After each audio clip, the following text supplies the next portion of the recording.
Haleluya, shalom saudara yang kasih Tuhan, apa kabarnya? Senang hari ini kita boleh bertemu kembali di small group ini, amin. Saya berdoa setiap saudara semua dalam keadaan sehat, dalam keadaan baik. Dan hari ini kita berkumpul bersama-sama karena ada satu kerinduan dalam hati kita semua, yaitu kita rindu untuk kita mengalami perubahan hidup, pemulihan, dan perjumpaan pribadi dengan Tuhan. Mari kita akan segera memulai small group kita. Kita bersatu hati dan kita akan berdoa. Mari kita berdoa. Terima kasih Tuhan buat anugerah yang luar biasa hari ini. Kami bersama-sama ada di tempat ini. Buat sebentar kami akan mendengarkan kebenaran firman-Mu. Kami akan sharing dan kami akan membagikan apa yang kami alami bersama Tuhan. Kami percaya firman Tuhan ini akan memberkati kami. Dalam nama Tuhan Yesus Kristus kami berdoa. Haleluya. Amin. Puji Tuhan. Saudaraku yang dikasih Tuhan, tema untuk small group kita hari ini adalah Bethesda. Mari sama-sama katakan Bethesda. Saudara yang dikasih Tuhan, kita ini bersyukur kepada Tuhan karena firman Tuhan itu sungguh luar biasa. Amin. Karena firman Tuhan yang diucapkan oleh Tuhan itu bisa menyatakan realita keadaan hidup yang dialami oleh semua manusia. Hari ini kita akan belajar bersama-sama tentang satu tema, yaitu tentang Bethesda. Nah, apa arti Bethesda? Saudara dikasih Tuhan, kata Bethesda, nama Bethesda itu berasal dari bahasa Ibrani dan dari bahasa Aram yang mengandung arti rumah kemurahan atau rumah anugerah. Ya. Jadi Bethesda itu artinya rumah kemurahan atau rumah anugerah. Namun perlu kita ketahui bahwa Bethesda itu adalah sebuah kolam di mana setiap orang yang sakit, orang yang punya pergumulan, orang yang punya masalah, dia akan dijamah oleh Tuhan, sembuh, pulih ketika di kolam itu malaikat Tuhan menggoncangkan air itu, dan orang yang pertama-tama kena kepada air goncangan daripada kolam itu, maka orang itu akan menjadi sembuh. Itu kisah tentang Bethesda yang ada di Alkitab. Karena itu, saya ingin mengajak setiap saudara hari ini untuk membaca dalam Yohanes pasal 5 ayat 1 sampai dengan ayat yang ke-9a. Silahkan Anda membuka Alkitab masing-masing, dan saya akan membacakan buat Bapak Ibu Saudara sekalian di dalam Alkitab terjemahan bahasa Indonesia masa kini, ya. Demikian firman Tuhan. Setelah itu ada perayaan Yahudi.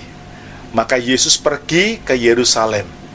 Di Yerusalem dekat pintu domba ada sebuah kolam yang dalam bahasa Ibrani dinamakan Bethesda. Di situ ada 5 serambi. Di serambi-serambi itu banyak orang sakit berbaring. Ada yang buta, ada yang timpang, dan ada yang lumpuh. Mereka semua menunggu di kolam itu bergoncang. Sebab ada kalanya malaikat Tuhan turun ke dalam kolam itu dan menggoncangkan airnya. Dan orang sakit yang pertama masuk ke dalam kolam itu, waktu air bergoncang, akan sembuh dari penyakit apa saja yang dideritanya. Di tempat itu ada seorang laki-laki yang sudah sakit 38 tahun lamanya. Yesus melihat dia terbaring di sana dan tahu bahwa ia sudah lama sekali sakit. Maka Yesus berkata kepadanya, "Maukah engkau sembuh?" Orang sakit itu menjawab, "Bapak, tidak ada orang di sini untuk memasukkan saya ke dalam kolam waktu airnya bergoncang. Dan sementara saya menuju ke kolam, orang lain sudah masuk lebih dahulu." Maka Yesus berkata kepadanya, "Bangunlah, angkatlah tikarmu dan berjalanlah." Pada saat itu juga orang itu sembuh, ia mengangkat tikarnya dan berjalan. Haleluya. Saudara, kisah yang ada di firman Tuhan ini sebenarnya sedang menggambarkan tentang apa yang dialami oleh banyak orang, termasuk Anda dan saya. Kolam Bethesda itu berbicara tentang kolam pergumulan yang dihadapi oleh semua orang. termasuk kita orang percaya. Kalau di kolam tadi kita melihat ada orang-orang yang sedang menunggu, ya. Ada orang yang menunggu untuk mengalami kesembuhan, mengalami mujizat. Banyak orang yang sakit, banyak orang yang membutuhkan pertolongan. Nah, kolam ini berisi dengan pergumulan manusia yang beraneka ragamnya. Ada yang timpang, ada yang buta, ada yang lumpuh. Nah, ini semua, buta, timpang, dan lumpuh, ini merupakan gambaran dari 3 kelompok besar pergumulan manusia. Ya, kalau kita kelompokkan, pergumulan kita itu ada pada 3 kelompok ini.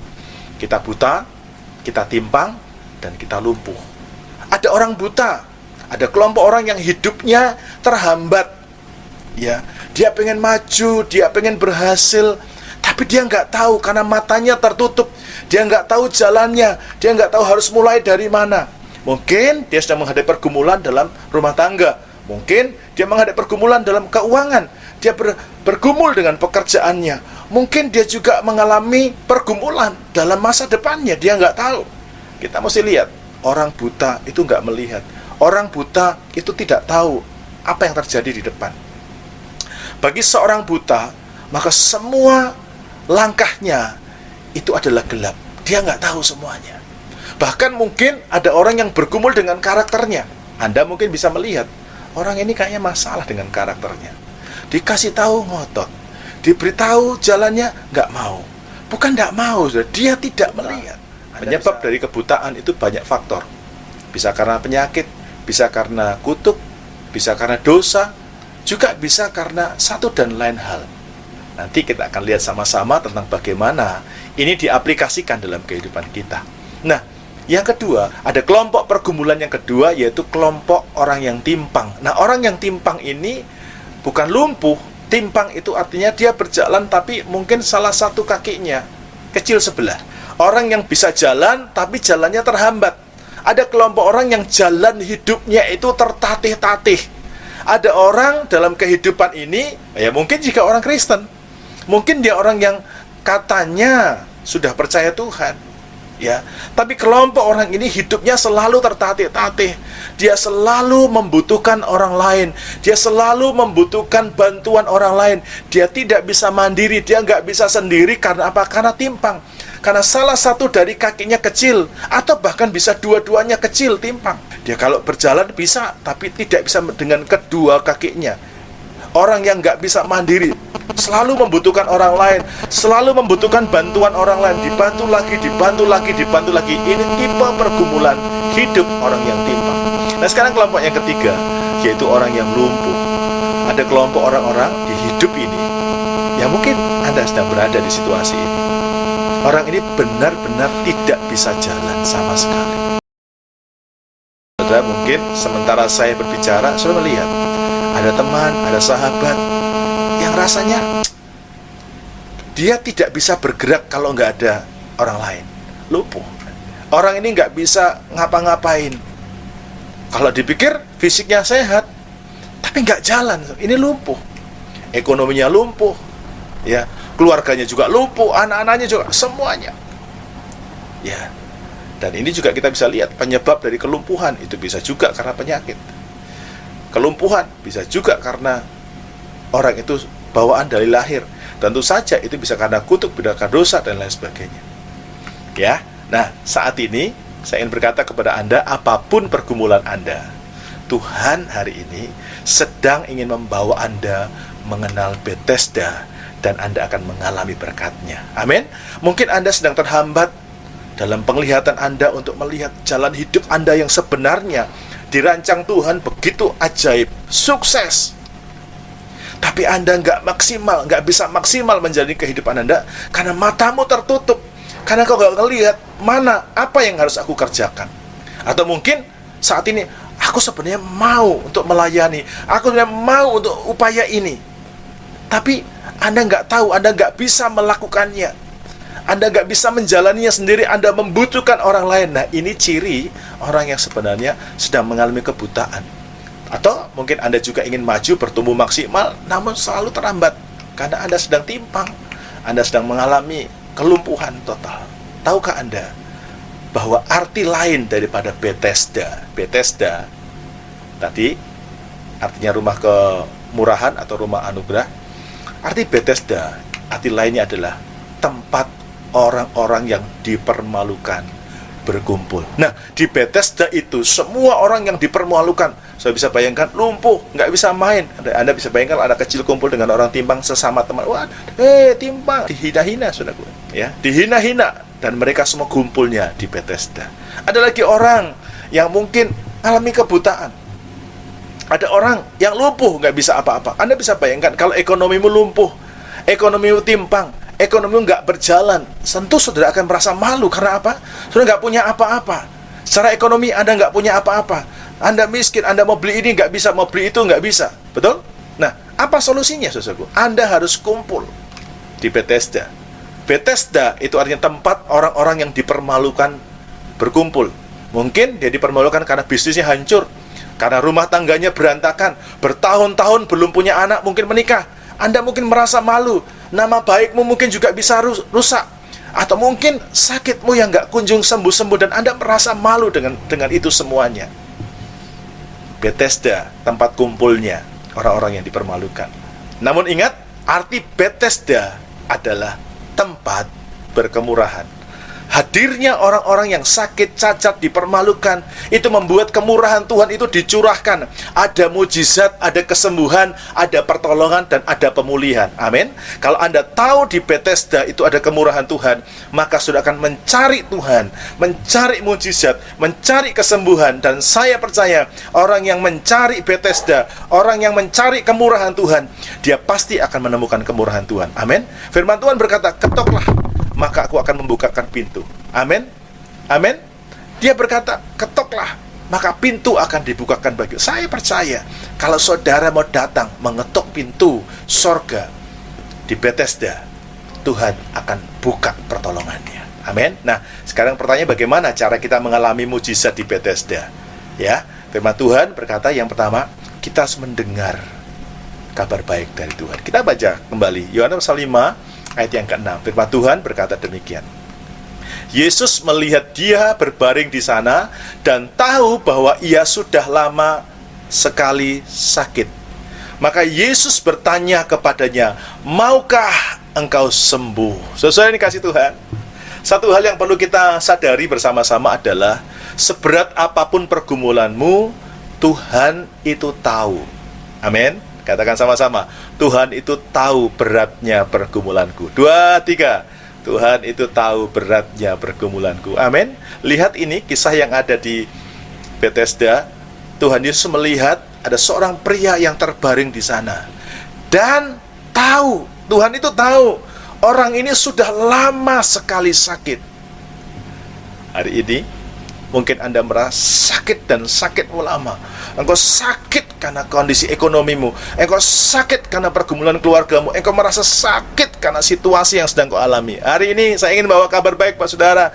Tuhan tahu apa yang sedang kau rasakan. Amin. Tuhan tahu apa yang sedang kau alami. Amin. Dan dengarkan ini, Tuhan sedang bertanya kepada saudara dan saya, maukah engkau sembuh? Halo? Kalau Anda ditanya, maukah saudara sembuh? Apa jawab saudara? Amin. Mau sembuh? Amin. Ya, Tuhan mau sembuhkan saudara. Oleh sebab itu, dengarkan ini. Satu kunci untuk kita mengalami mujizat, Anda harus mendengarkan kabar baik. Mujizat itu bisa terjadi ketika kita mendengar firman. Itu sebabnya saya terus ingin mendorong setiap saudara, bangunlah kebiasaan yang baik, yaitu dengan baca dan dengarkan firman Tuhan. Supaya Anda tidak salah dalam Anda mendengar firman Tuhan.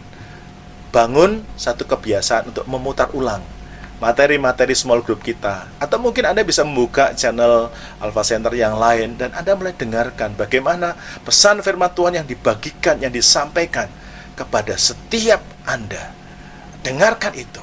Ketika Anda mendengar, perhatikan, ketika Anda mendengar, pasti ada mujizat. Amin. Karena setiap perkataan, Anda lihat ketika Tuhan menciptakan langit dan bumi, Tuhan cuma berkata, jadilah, jadilah, jadilah. Dia berkata, jadilah cakrawala, jadi. Jadilah tumbuh-tumbuhan, jadi. Anda dengar, dia ngomong, jadi. Nah, ketika saya mendengarkan firman Tuhan, dan Tuhan berfirman, saat dia sedang berfirman, sakitmu itu sembuh, sakitmu itu sembuh, sakitmu itu sembuh. Saya pernah melihat, saudara ya, ada orang yang bekerja dengan kabel ya, dia mencoba memperbaiki kabel yang putus, kemudian kabel itu disambung. Nah, ketika kabel itu disambung, setelah disambung selesai, dia tutup dengan satu plastik gitu ya. Tek. Nah, bagaimana supaya kabel ini, plastik ini bisa menutupi dan mengunci rapat kabel yang terbuka tadi? Dia cukup pakai alat pemanas, kayak hair dryer gitu ya, panas gitu. Begitu dipanasi, maka yang terjadi adalah plastik itu menjadi mengkeret, ya, dan mengunci rapat. Saya membayangkan proses kesembuhan, proses mujizat, proses pemulihan itu seperti itu. Anda dengar firman Tuhan, mujizat terjadi. Jadi ketika mungkin Anda seperti pergumulanmu seperti plastik tadi, yang coba untuk direkatkan, coba untuk dipulihkan. Bagaimana supaya terjadi? Maka perlu dipanasin. Ketika panas firman itu mulai terkena kepada plastik pergumulan Anda, maka dia bisa mengunci rapat. Nah, saya meyakini kuasa firman Tuhan itu sedahsyat itu. Bahkan lebih daripada itu. Ketika saudara dengarkan firman, saudara akan melihat mujizat terjadi di hidup saudara sesuai dengan imanmu. Amin. Karena itu, biasakan untuk dengar firman. Karena itu, biasakan untuk engkau mengalami firman itu secara pribadi. Amin. Nah, mungkin juga sudah punya pergumulan, yaitu masalah karakter. Kita ini punya karakter. Saya merasa bahwa saya sebagai suami, saya punya istri, dan kadang-kadang karakter saya juga tidak baik. Ya, saya mungkin gampang marah, saya mungkin tidak bisa menguasai diri, saya mungkin mau menang sendiri, saya mungkin sombong, egois. Saya nggak merasa. Tapi istri saya, anak-anak saya, orang-orang di sekitar saya, dia merasakan jeleknya saya. Ya, dan kita buta akan itu semua. Kita buta akan kelemahan kita. Kita buta akan dosa kita. Tapi kalau Anda memberi diri untuk dengar firman, itu dia mengikis saudara. Firman menyembuhkan saudara. Firman mengangkat setiap noda saudara. Dan step by step, Anda akan lihat hidupmu diubahkan oleh Tuhan. Seperti orang-orang yang ada di Bethesda yang merindukan pemulihan dari Tuhan. Karena itu, saudara dikasih Tuhan, pada kesempatan ini saya ingin ajak saudara, mari datang ke Bethesda. Mari datang kepada Tuhan. Dia adalah Tuhan sumber kemurahan. Dia pasti akan tolong saudara. Amin. Nah, sekarang yang kedua, bagaimana caranya kita mengalami mujizat di Bethesda? Yohanes pasal yang kelima, kita akan baca ayat yang ke-8 dan 9. Sama-sama kita baca ya. 2, 3. Maka Yesus berkata kepadanya, bangunlah, angkat tikarmu dan berjalanlah. Pada saat itu juga orang itu sembuh. Ia mengangkat tikarnya dan berjalan. Nah, menurut firman Tuhan ini luar biasa sekali ya. Setelah kita dengar firman Tuhan, tapi yang kedua, bagaimana kita bisa mengalami mujizat adalah kita harus taat melakukan firman Tuhan dengan iman. Nah, kadang kita dengar firman Tuhan, masa sih seperti itu? Kok gampang banget? Emang bisa ya gampang banget? Logikanya di mana? Nah, kadang-kadang saudara, kita dengar firman Tuhan itu nggak sesuai dengan logika kita. Tapi Tuhan mau kita lakukan. Kalau Anda sudah dengar firman Tuhan, kini waktunya engkau taat. Nah, ini yang dilakukan dan dialami oleh seorang pria yang sudah lumpuh selama 38 tahun. Ya, mungkin Anda sedang mengalami kelumpuhan ya dalam hidup saudara. Mungkin bukan lumpuh fisik, ya, tapi mungkin roh saudara lumpuh. Bisnismu sudah sekian tahun kok nggak ada hasilnya. Anda hanya bisa foya-foya, Anda hanya bisa menikmati, Anda bisa happy-happy, tapi sebenarnya hati sudah merana. Karena bisnismu nggak maju, usahamu nggak maju, apapun yang kau punya nggak ada yang berhasil. Ya, sekarang dengar firman, dan yang kedua, taat melakukan apa yang firman Tuhan katakan. Ya, kita harus belajar untuk hidupi firman. Karena ketika engkau taat, di situ mujizat bisa terjadi. Dalam hidup saya sering kali melihat taat itu kata kuncinya. Amin. Taat itu kata kuncinya. Kadang-kadang di tengah-tengah saya sedang mengalami kesulitan, Tuhan justru perintahkan saya untuk nabur. Ya, nabur. kami dalam keadaan sulit, tapi Tuhan berkata, ayo nabur. Ya, saya tidak nabur untuk diberitahu, untuk ditahu semua orang, enggak. Tapi apa yang Tuhan perintahkan, saya tabur. Dan saudara tahu, keadaan ini memang sulit. Tapi saya berkata, bukan berarti saya akan kesulitan. Amin. Keadaan di dunia ini memang sulit bagi banyak orang. Tapi itu tidak berlaku bagi saudara yang taat kepada firman Tuhan. Itu sebabnya, satu kata kunci yang penting dalam hidup ini adalah taat. Untuk melakukan firman Tuhan dengan iman. Ketika engkau dengan iman melangkah, taat, di situ Tuhan akan sertai Anda dengan mukjizat. Doa saya, setiap saudara dengar materi ini, saudara akan mengalami pemulihan daripada Tuhan. Jadi kuncinya, belajar untuk mendengar firman, dan yang kedua, taat melakukan firman. Amin. Tuhan Yesus berkati. Mari kita akan sehati kita berdoa. Terima kasih Tuhan untuk pelajaran hari ini. Biar Engkau berbicara lebih dalam lagi. Beberapa di antara kami mungkin sedang bergumul agar ada pemulihan dalam keluarga, agar kami dipulihkan hidup kami seperti mimpi dan cita-cita kami, hidup kami lebih baik. Atau mungkin kami sedang bergumul untuk satu dan lain hal yang selama ini pergumulan kami yang sulit. Dan kami sudah belajar dari kisah Bethesda. Kami akan cari, kami akan datang ke Bethesda. Maka kami akan dipulihkan. Dan bicara tentang Bethesda, itu bicara tentang kemurahan Tuhan. Kami percaya kalau orang mau datang kepada Tuhan, dia pasti akan alami mujizat. Kiranya ini terjadi dalam setiap kami semuanya. Terima kasih. Sekarang kami akan sharing bersama-sama. Tuhan memberkati kami dalam sharing dan diskusi kami hari ini bagi kemuliaan-Mu. Dalam nama Tuhan Yesus. Haleluya. Amin. Haleluya. Nah, ini waktunya buat kita untuk sharing ya. Saya tunggu sekali lagi sharing Anda. Jadi saya minta dengan kasih Tuhan, Bapak Ibu, setelah Anda sharing, Anda boleh ketik terus kembali di link respon small group yang dibagikan melalui host Anda lewat grup Anda. Dan itu kami tunggu karena kami ingin melihat perkembangan saudara sampai ada di mana. Panduan sharing kita yang pertama, apa berkat yang saudara sudah dapatkan dari materi ini. Dan yang kedua, apa komitmen saudara. Kami tunggu. Kami ucapkan selamat berdiskusi. Sampai jumpa. Tuhan Yesus berkati. Shalom.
Saya membayangkan proses kesembuhan, proses mujizat, proses pemulihan itu seperti itu.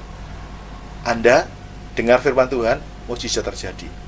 Jadi ketika mungkin Anda seperti pergumulanmu seperti plastik tadi, yang coba untuk direkatkan, coba untuk dipulihkan. Bagaimana supaya terjadi? Maka perlu dipanasin. Ketika panas firman itu mulai terkena kepada plastik pergumulan Anda, maka dia bisa mengunci rapat. Nah, saya meyakini kuasa firman Tuhan itu sedahsyat itu. Bahkan lebih daripada itu. Ketika saudara dengarkan firman, saudara akan melihat mujizat terjadi di hidup saudara sesuai dengan imanmu. Amin. Karena itu, biasakan untuk dengar firman. Karena itu, biasakan untuk engkau mengalami firman itu secara pribadi. Amin. Nah, mungkin juga sudah punya pergumulan, yaitu masalah karakter. Kita dia punya karakter. Saya merasa bahwa saya sebagai suami, saya punya istri, dan kadang-kadang karakter saya juga tidak baik.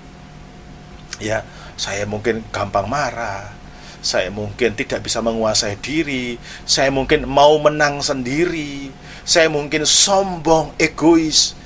Saya nggak merasa. Tapi istri saya, anak-anak saya, orang-orang di sekitar saya, dia merasakan jeleknya saya. Ya, dan kita buta akan itu semua. Kita buta akan kelemahan kita. Kita buta akan dosa kita. Tapi kalau Anda memberi diri untuk dengar firman, itu dia mengikis saudara. Firman menyembuhkan saudara. Firman mengangkat setiap noda saudara.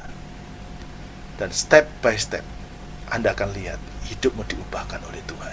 Seperti orang-orang yang ada di Bethesda yang merindukan pemulihan dari Tuhan. Karena itu saudara dikasih Tuhan, pada kesempatan ini saya ingin ajak saudara, mari datang ke Bethesda. Mari datang kepada Tuhan. Dia adalah Tuhan sumber kemurahan. Dia pasti akan tolong saudara. Amin. Nah, sekarang yang kedua, bagaimana caranya kita mengalami mujizat di Bethesda. Yohanes pasal yang kelima, kita akan baca ayat yang ke-8 dan 9. Sama-sama kita baca ya. 2, 3. Maka Yesus berkata kepadanya, bangunlah, angkat tikarmu, dan berjalanlah. Pada saat itu juga orang itu sembuh, ia mengangkat tikarnya dan berjalan. Nah, menurut firman Tuhan ini luar biasa sekali, ya. Setelah kita dengar firman Tuhan, tapi yang kedua bagaimana kita bisa mengalami mujizat adalah kita harus taat melakukan firman Tuhan dengan iman. Nah, kadang kita dengar firman Tuhan, masa sih seperti itu? Kok gampang banget? Emang bisa ya gampang banget? Logikanya di mana? Nah, kadang-kadang saudara, kita dengar firman Tuhan itu nggak sesuai dengan logika kita. Tapi Tuhan mau kita lakukan. Kalau Anda sudah dengar firman Tuhan, kini waktunya engkau taat. Nah, ini yang dilakukan dan dialami oleh seorang pria yang sudah lumpuh selama 38 tahun. Ya, mungkin Anda sedang mengalami kelumpuhan ya dalam hidup saudara. Mungkin bukan lumpuh fisik, ya, tapi mungkin roh saudara lumpuh. Bisnismu sudah sekian tahun kok nggak ada hasilnya. Anda hanya bisa foya-foya, Anda hanya bisa menikmati, Anda bisa happy-happy, tapi sebenarnya hati sudah merana. Karena bisnismu nggak maju, usahamu nggak maju, apapun yang kau punya nggak ada yang berhasil. Ya, sekarang dengar firman, dan yang kedua, taat melakukan apa yang firman Tuhan katakan. Ya, kita harus belajar untuk hidupi firman.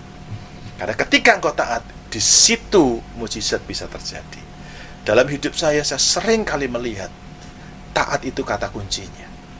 Amin.